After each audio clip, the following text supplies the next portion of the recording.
Bharat culture. భారతదేశానికి ఒక నాగరికతను అలవాటు చేసి ప్రతి ఒక్కరి జీవన విధానంలో కలిసిపోయి దేశ సంస్కృతిని ముందుకు తీసుకువెళ్తున్నటువంటి వ్యక్తులు బీసీలు.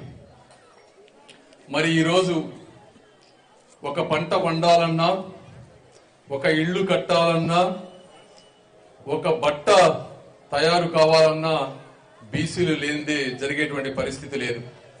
ఇలాంటి వ్యక్తుల జీవన విధానాన్ని అర్థం చేసుకొని, వారు పడుతున్న బాధలను అర్థం చేసుకొని ఆ రోజు నందమూరి తారక రామారావు గారు తెలుగుదేశం పార్టీని స్థాపించారు.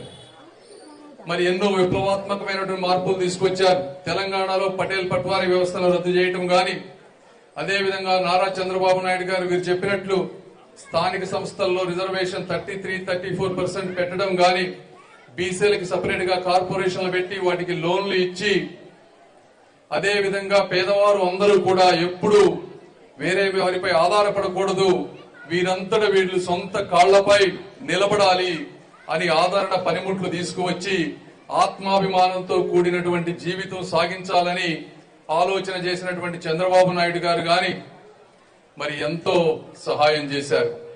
మరి ఈరోజు గవర్నమెంట్ చూస్తే వైఎస్ జగన్మోహన్ రెడ్డి గారు ఆయన చెప్తా ఉన్నారు బీసీలకి మేము ఎక్కువ సీట్లు ఇచ్చామని.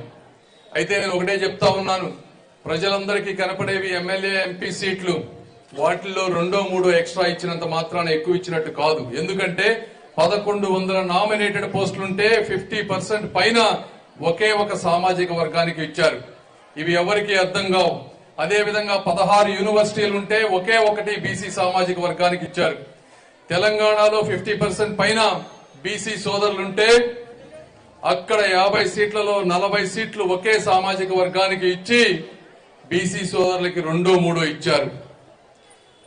మరి ఈ విధంగా ఆత్మాభిమానం లేని రాజ్యాధికారం ఇచ్చిన 4-5 కూడా జగన్మోహన్ రెడ్డి గారు అపాయింట్మెంట్ దొరకదు. వెళ్ళినా కనీసం ఒక్కొక్కసారి ఆయన కుర్చీ కూడా వేయరంట.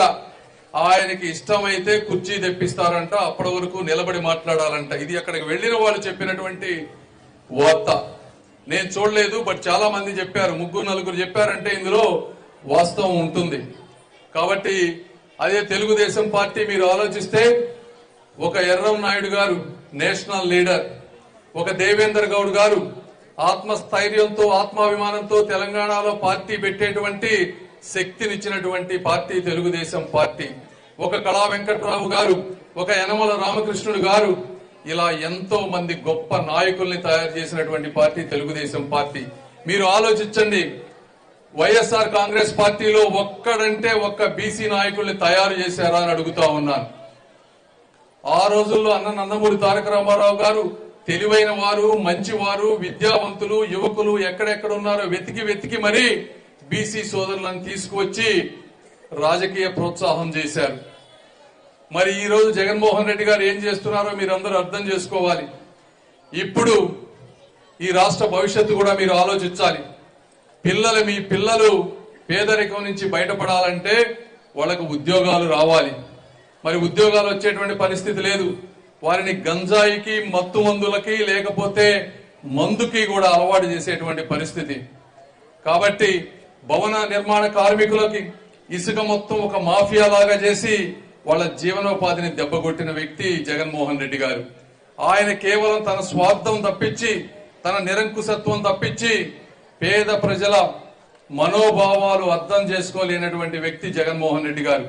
కాబట్టి మీరు ఇవన్నీ అర్థం చేసుకొని ఏ పార్టీ అయితే మీకు ఆత్మాభిమానం ఇస్తుందో, ఆత్మస్థైర్యం ఇస్తుందో, మీ అంతటా మీరు నిలబడే విధంగా చేస్తుందో ఆ Telugu Desam party, Janasena, BJP combination కి ఓటు వేయాలని, ఇద్దరికి సైకిల్ గుర్తుకు ఓటు వేయాలని కోరుకుంటూ ఈ సమావేశానికి వచ్చిన ప్రతి ఒక్కరికి నా హృదయపూర్వక కృతజ్ఞత తెలుపుకుంటూ సెలవు తీసుకుంటున్నాను. Thank you.